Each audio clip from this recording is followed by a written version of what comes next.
السلام عليكم ورحمة الله وبركاته وكم نجدت هي بقى جاتني الآن أنا برنامج عدة هيتك كده فري سواء فري زين فري موبايل فري كده ندير فيه أني طبعا لقيت كشبكة فري في نيويورك كده أنا كرهته في جين كي قلنا أنا كابوي إن أكاسي أغني في قلنا سكن نادي بوس إنه دفع كده أكن أيها فتاة تنقو بقى أكاس إن شاء الله إيش ناقص نفانا بتنجى كده kakak mallakaan isinii jallee samuna kana dhaabbatetti pinkituun yooyyoo kunniin jechuudha akkanumatti abdeeti gochuu qabdan jechuudha abdeeti yoo gootan akka jabaatti isinii dalagaa jira jechuudha innaa kaadha isinii fidee ammoo isa kana jechuudha ssituun edikeeru kana jechuudha isa kana pileestoorii keessan keessa deemtanii gabbuufattan jechuudha baada gabbuufatanii hin dhufanii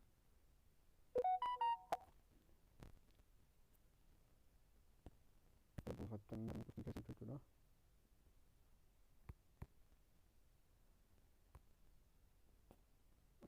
jechuudha innaa maal gochuu qabdan jechuudha sadarkaa gubbaa kana sadarkaa gubbaa kana dhooytanii abdeet gochuu qabdanii jechuudha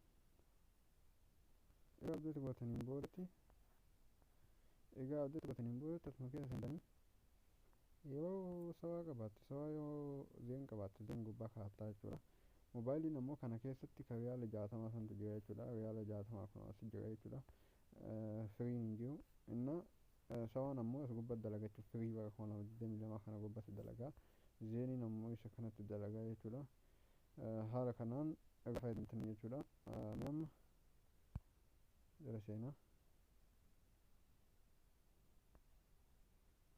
itti cuqaasa amma dalagee jechuudha akkuma argitan amma naa dalagaa jira jechuudha amma akkuma argitan kunoo dalagaa jira haala kanaa irraa fayyadamtan jechuudha sawaa ta'ee zeenii ta'ee inni kun sawaa fi zeenii irratti dalagaa jira jechuudha irraa fayyadamtanii akkana amma dabalataan barnaamija biraatiin argisiisa qaratni hojjedheetu jechuudha annaa namoonni maallaqaan ji'a fayyadamuu barbaadan jechuudha appiidhaan kunniin ji'a taa'aa jechuudha ituunilii daataa neetfooroo yooyyoo UTVPN kunniin akkanumatti ji'a dalagaa jechuudha akka kaawwanii na dhaabata jechuudha ji'a dalagaa jechuudha annaa mee jalqaba pinkituun isin agarsiisa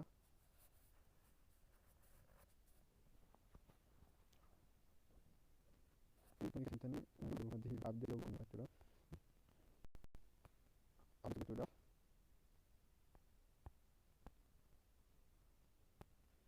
abdees gochuudhaaf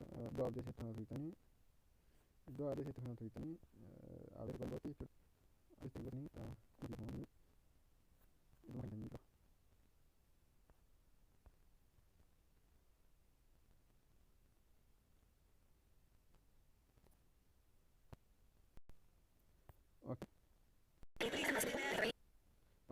foon isa kaniin gubbatti dalagaa jechuudha sawaan zeeniin kana gubbatti dalagaa as gubbatti dalagaa dabalataan ammoo ka zeeniin amma dhufe isa kana jechuudha kaleessuma dhufe isa kana dalagaa jechuudha sawaan ammoo isa kana isa moobaayiliin zeeniin isa kana moobaayiliin dammoo isa kana jechuudha isa kana gubbatti deeffatan jechuudha kanneen kana fayyadamtanii jechuudha haala kanaan amma mee zeenii gubbaa kaa'e isin agarsiisa jechuudha isa maddii dhufe kana gubbaa kaa'a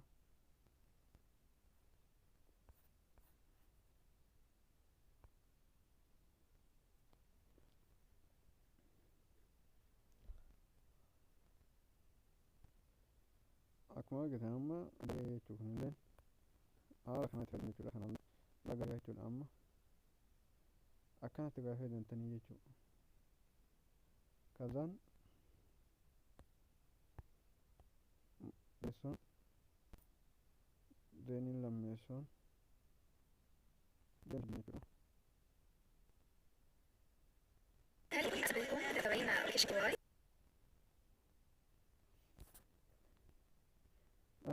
jechuudha inillee kun ammoo dalagee jechuudha dalagee jechuudha haala kanaan irraa fayyadamtan jechuudha pinkituunillee sawaanillee akkasumatti akkuma isin mul'isanitti moobaayiliinillee akkasumatti hunda dalagaa jechuudha ji'a tokko haala kanaan irraa fayyadamtan jechuudha isa dabalataan yoo isin agarsiisa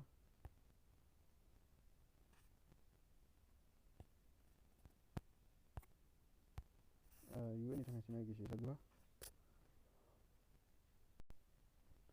Unet VPN kana isin agarsiisa jechuudha. Unet VPN jalqaba akkanatti isin dhufu achi tokko jechuudha. Update jechuudha.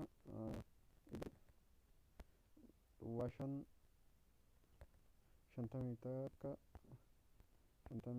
takka duwwaa 2 jechuudha. Achi boodatti jala seentan waan gootan update gochuu qabdan laaziin jalqaba akkanatti isin bahu jechuudha. Updatein godhin mobaayilii zeenii gubbaa kaa'atan jechuudha. Yoo mobaayilii taate kama jalqabaa kana godhan jechuudha. Yoo mobaayilii taate ay gubbaa dhiiftanii gubbaa kanan jechuudha. Zeenii taanaan sawaa taanaan hunda isaa gubbaatti gaa'eeti jechuudha. Dalagaa dabalataan sawaan asitti illee dalagaa jechuudha. Innaa akkasitti kaa'attaniin booda jechuudha.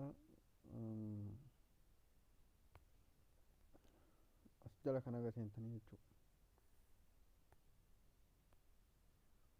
As jala kana aga seentanii jechuudha. Jala kana aga oggoo akkatti seentan jala kana agatti oggoo akkanatti seentan kunoo zeeniin kunniin lachuu akkanumatti dalagaa jechuudha. Kunniin lachuu akkasumatti dalagaa mobaayiliin isa kana gubbatti dalagaa lamaan kanneen gubbatti jechuudha. Sawaan isa kana haala kanaan jechuudha. Oomanii oddoo shagayaan iddoo jedhamuun gaafadhee jira hojjechiisee jira inni dalagaa irraa fayyadamtanii jechuudha. Akkasii haala kanaan irraa fayyadamtan jechuudha. Isaan kanneen hundi kunniin piinki tuunelii yuunetti VPN kunniin maallaqaan dalagamaa jechuudha. Okay. Paaspoortiin akka tasaa isin dalaguu dide waan jawaala kiyya irratti banee jiruuf wanni hin jettan jechuudha. Paaspoortii isaa na biraa argattan jechuudha. Kan jawaala keessanii irratti isin dalaguu danda'u. Akkuma argitan amma kun dalagaa jira jechuudha. Haala kanaan irraa fayyadamtan jechuudha. Akkasii masalaama walii daddabarsaadha. Feesbuukiin kiyya akkasitti nagatti dhaabatee jira amma gizeedhaaf jechuudha. Innaa akkasii asiin nu hordofaa isiniin jedha. Inshaallah walii share godhaatii wal biraan gahaa isiniin jedha. Akkuma kanaan duratti isin dabarsaa namoonni beektan na beektanii jechuudha. Feesbuukii yeroo barbaade dhufan yeroo deemtan na arguu dandeettan jechuudha. Innaa inni immoo afaan haala dhaabatee jiruuf as gubbaa hordofaa jechuudha.